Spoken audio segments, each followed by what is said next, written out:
Happy birthday, Good to see you, Miss Pastor. Beautiful Lori. Expressed on this broadcast does not reflect or represent the views of WTMP, its officers, staff, or advisors.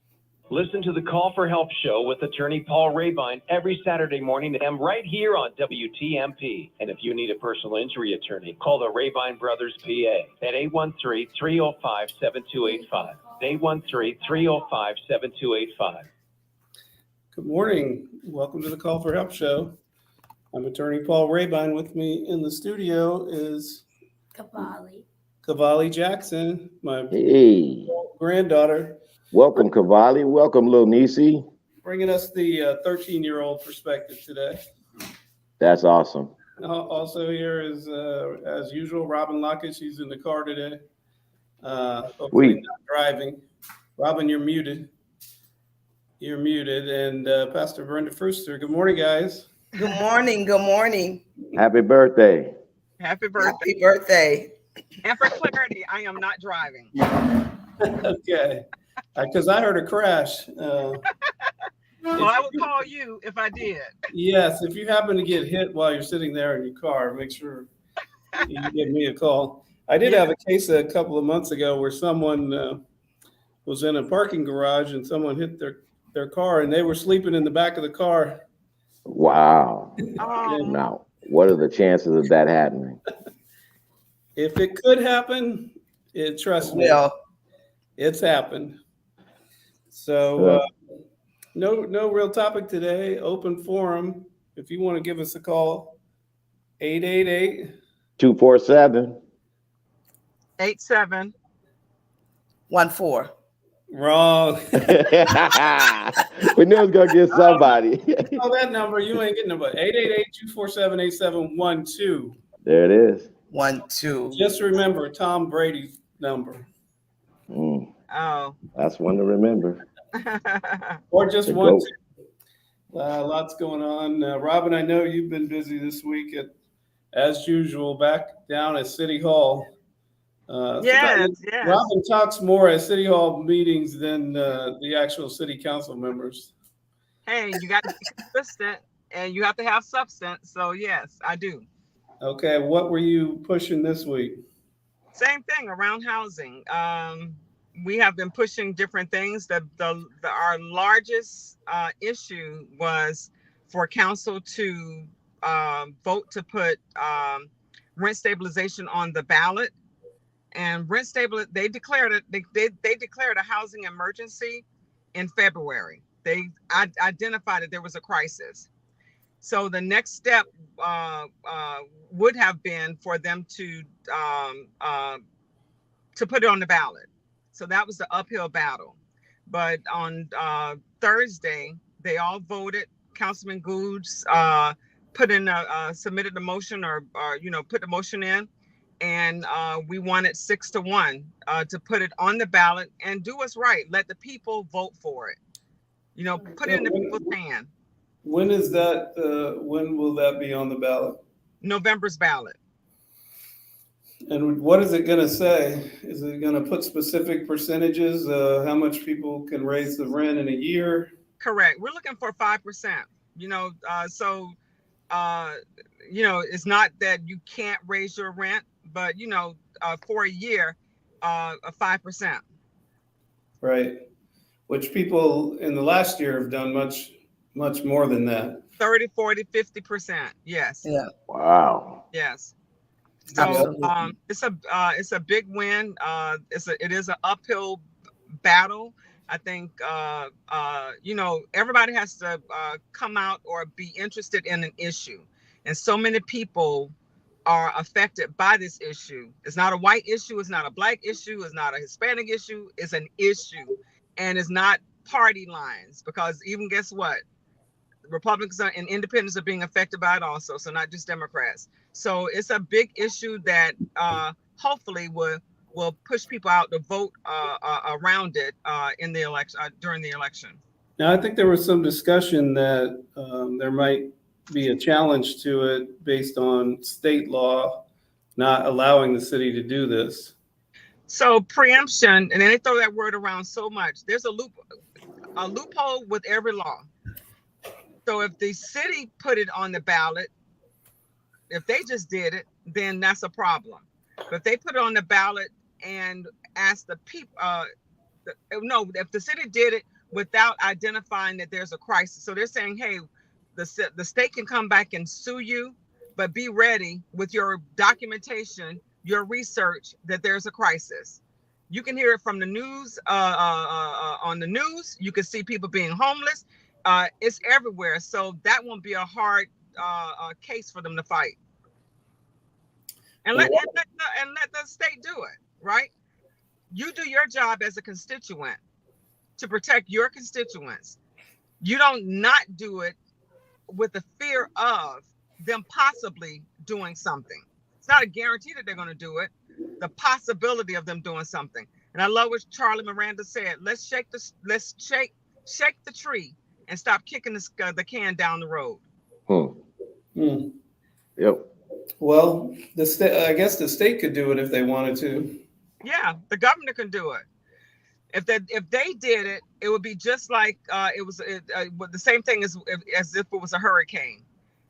They could have stopped the price gouging, right? They could have stopped the price gouging. And there was the apartment associations and the lobbyists for the landlords, they're coming and saying XYZ, that this isn't right. Chuck, we wouldn't be in a situation if y'all weren't increasing rent like y'all increasing it. So y'all are the culprits. Well, one of our a lady I know, she was sharing with me the other day that their rent went up by $100, and she said there are still broken things in the apartment that we have reported for over a year. The carpet is horrible. It needs pulled up. She was just sharing, and she said, and yet we get this notice that our rent is going up by $100, and we're on a fixed income. Yeah. Wow. Yep. I had a mold case that we sent an expert out to test the mold and found black mold throughout this apartment. Water damage. The city condemned the balcony, so they can't go out on their balcony because if they did, it might fall in. Wow. They no longer use their washer and dryer, and they just got notice that they were raising the rent by $600 for next year. So the landlords don't care. They do not care. The market is something weird with the market because it should be, Pastor Brenda, your friend should be able to be like, well, I'm going to move somewhere else. And Correct. that should motivate the landlord to fix the stuff. But there's something's out of whack where because the rents are going up so much, that landlord could find somebody willing to Very put up. easily. Yeah. And it's more than it is. Rent is part of it. But how do you challenge to protect tenants? So also, we knew that the rent stabilization was a big bill for us to even try to push, right? But what we did was we said, okay, we want these small things, these small wins to protect tenants, like the landlord complaint registry, where they have to identify and tell you what has happened in that apartment before you rent it. What issues does that apartment have before you rent it? So you could be an informed tenant to say whether you want to live there or not. The tenant advocacy office, with all of these resources that's out there, nobody knows where to go. So one location, one place where they can remember the number. This is the place that can provide you with resources, guide you if you're having issues with your landlord, even hold the landlord complaint registry, because that's a monetary ordinance that we're looking to pull. So they work hand in hand. That's funny that if you buy a used car, they gotta disclose or you can find out if the car's been in an accident. Right. But if you renting a house for your family or apartment, you have no idea. They might have black mold in there. They just painted over it. Correct. Which is what we what we've been finding. And then there was a story in the paper, though, that one of these apartment complexes, I think it had 300 units, maybe 350 units, just sold for $95 million. Wow. So they definitely have access. The landlords could fix all this stuff. They have access to resources. They're not doing it. They have no incentive to do it. So, And like I said, I applaud the council. We lobbied them. We've been consistent in going down there. We lobbied them behind the scenes. I had a good feeling in regards to how everything was going to work. I knew Bill Carson was not going to support it. And he provided his reasons. But what he did was he said, you know what, I don't support it. But the conversation about how to get it done, he did provide input around that. You know, I'm not, on paper, I'm saying no. But if you're gonna put it on the ballot before blah blah blah, so he did provide insight in it. But we got a 60 unanimous vote on the first two items that we pushed, and a 6-1 vote on this one. So I'm elated, but we're still working. Good job. It's aggressive progress. That's not, especially in the time that we're living in, like you spoke of, Lady Robin, about the pricing gouging. I mean, anytime, right now what we see gas kind of going down, but we see it in certain communities, because in other communities, it's still $4 and some odd cents, where you see in another community, it may be $3.88. But we have to look at the fact that the people don't have the monies.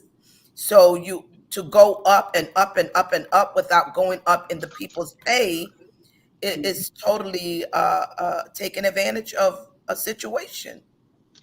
And this just to look at this for what it is, right? Regulations are very important. Yes. Because when you give somebody the free reign to do what they want to do, and they have no regulations or no boundaries, this is what happens. Yes. This is what happens. People become greedy, and they become entitled. And this is exactly what happens. Completely agree with that. It shows the importance of the work of people like you, Robin, because you can be sitting on the city council and have people that support these kind of things, but unless someone is bringing people down that it's actually affecting and they're speaking out, nothing would get done. Correct. Even though the politicians, would potentially approve of it, they're not going to do it on their own. You got to show them what the people are demanding.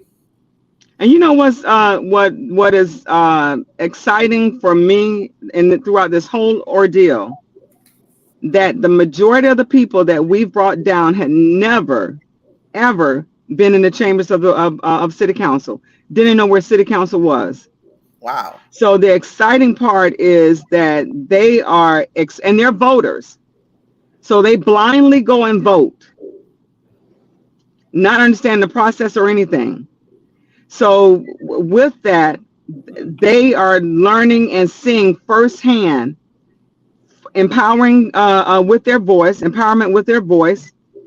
and exactly how it runs, how the vote comes, the lobbying behind it. So that's the exciting part, right? Because they're going to keep that. Young people, I don't know, what's city council? Somebody tells me who to vote for. Well, that sounds like we should have a community meeting. Then there should be, if this is the level of our knowledge, and I include myself in that because I'm in the community. If this is the level of our knowledge and we see that, then we need to be proactive and call or arrange some kind of meeting where the people can be educated, so that they'll know what a city council is, so that they can do a tour. We're doing tours on everything else. Why can't we bring these young people in and show them this is what this is what it is. This is what they're seeing more courts where judges are sentencing them Right. than they are where we can vote. Cavalli, if you Right. could ask city council for something, what would you want them to do? Cancel schools on Friday. You might want The to go, teachers will love that too. you might want to go to the school board on that. She said council school on Friday. That's beautiful. I love it. And let kids do something fun.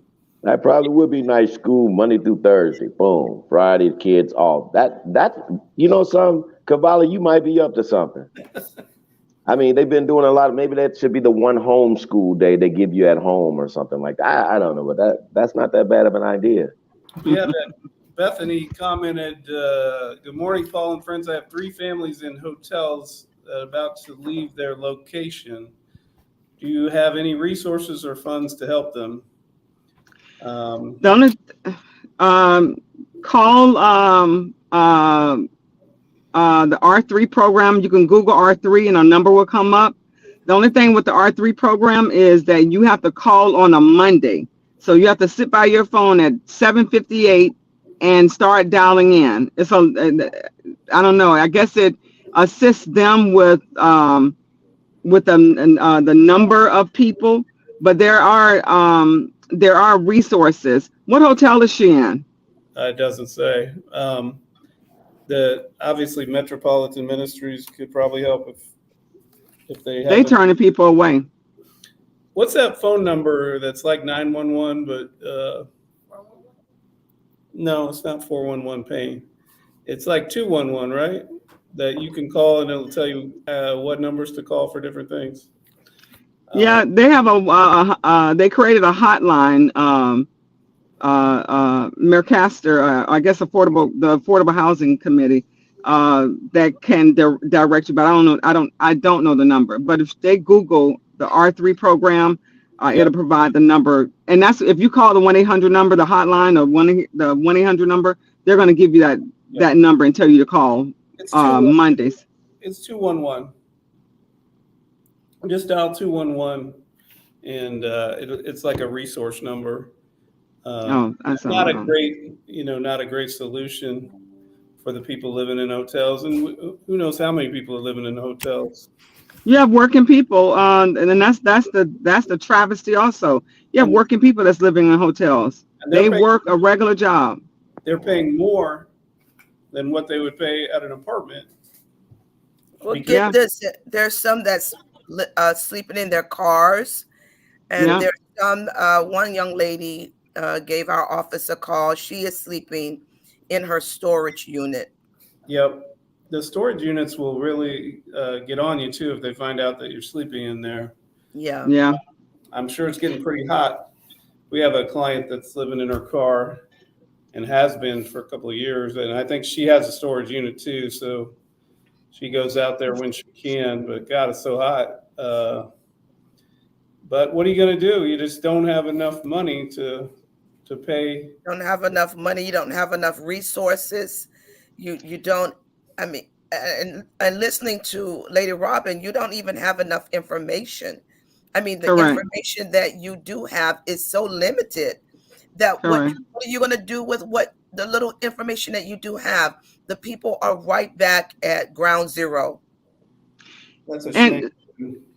So I owned a home.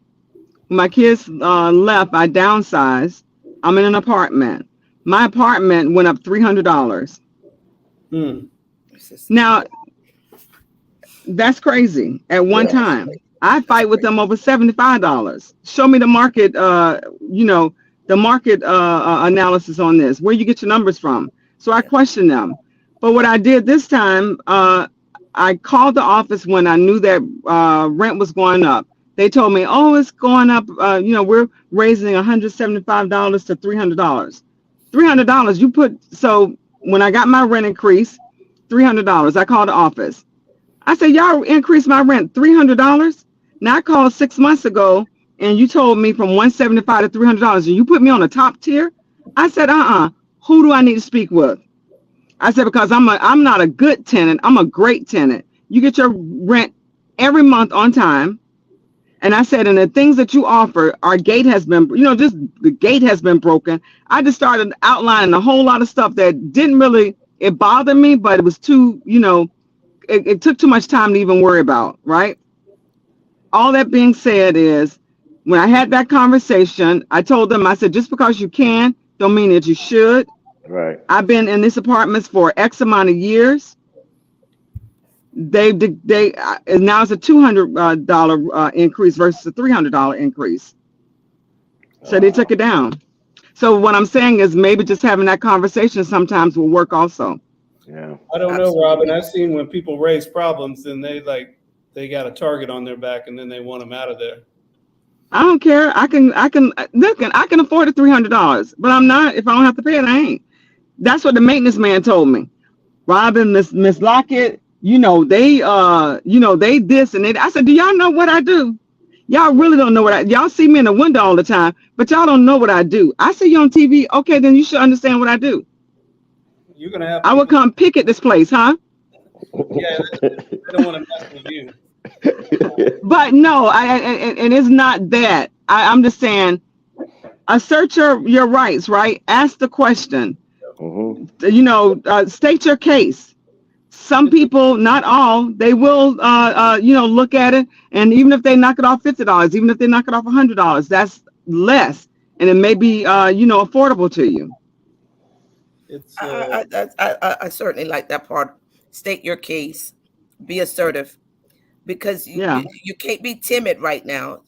People that are timid are being taken advantage of. You state your case, put the target on my back all you want, but this is a two-way street. You put the target on mine, I'll put it on yours. Closed mouths don't get fed. I shouldn't say that part, but it's got to be a little unsettling though to kind of feel like somebody has that power over you where they could raise it out if they want, kick you out essentially, even though you've been a great tenant and paid on time. And I think that's what a lot of people are going through. They didn't have any more room in their budget. Right. They just got to go. And then they end up in a motel or in a car or in the storage unit. Or having to leave the state.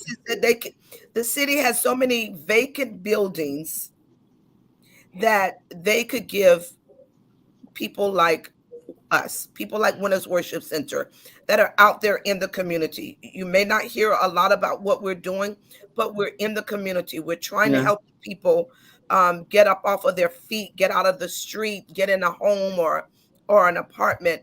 And all of these vacant homes are buildings are just sitting here. Give me one building. You don't have to give me a whole lot. Give me one. And I can make a difference with one building. I'll get some men to help me give some time, renovate, make some room for some family. We can change this city around. We can make a difference. All right, Pastor, you asked for it. Go down to city council and state your case. Gotta believe it's gonna happen. That's what I'm gonna do. You gotta believe it's gonna happen, and I believe. I have no doubt that you could do that. I have no doubt that. We have a call. We have a caller. Caller, welcome to the Call for Help show. Good morning. This is Reverend Willie G. Dixon. Hey. Good morning. Okay, I'm doing well. A couple of things. We are the oldest continuous housing developers here in Hillsborough County, and we have placed over 250 first-time home buyers in their homes, and we're coming up with a new program where we would outsell and sell for less than anybody else in the community. But what I want to address is I keep hearing what was said at City Council, and you mentioned it today. What is the law? Well, all laws can be amended. At one time it was illegal for black folks to sit on the front part of the bus. It's illegal for them to go to integrated school. So all laws can be changed. So with the move of the public, and as important as some of these things are, I know that the election is coming up, and politicians are moved by the number of people that's addressing a serious issue to this community. So I think Robin Lockett with Florida Rise is doing an outstanding job, and I think we can change what they're saying you can't do. So, Attorney, what do you think about pursuing something that will help the average citizen here in Hillsborough County that's looking for housing, because housing is a problem in Hillsborough County? Well, I got to stay in my lane.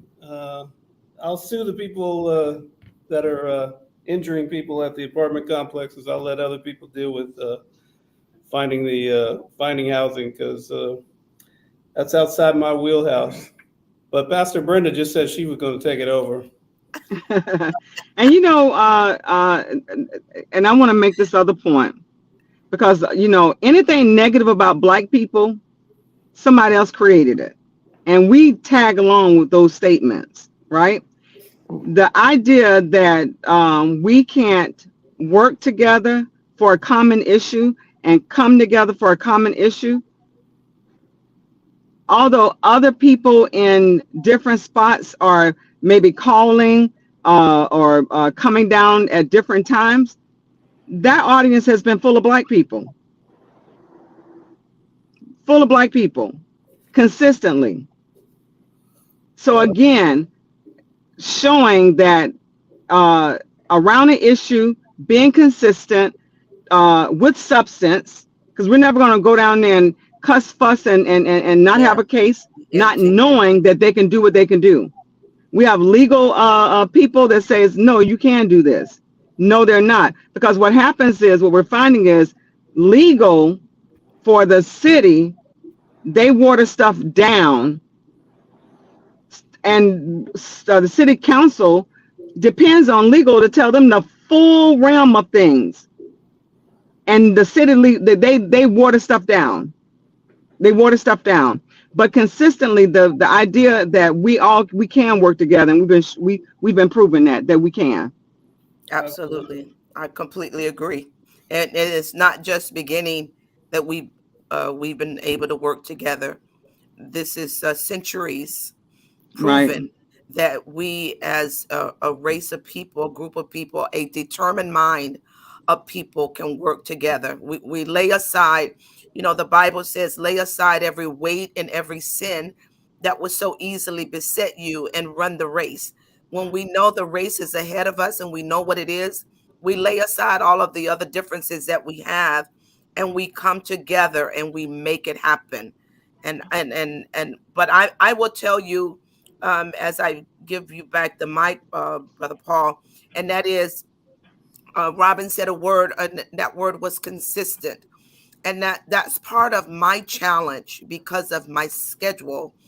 I would not be able to be consistent, but I can tell you within my schedule, I'm consistent, if that makes any kind of sense. Oh, absolutely. Consistency I is the key. got to remember that when my wife asked me to do something in the yard. Consistent with my schedule, within my schedule. And with that, we got to say goodbye. We'll see you next time on the Call for Help show. Bye. Bye-bye. Bye.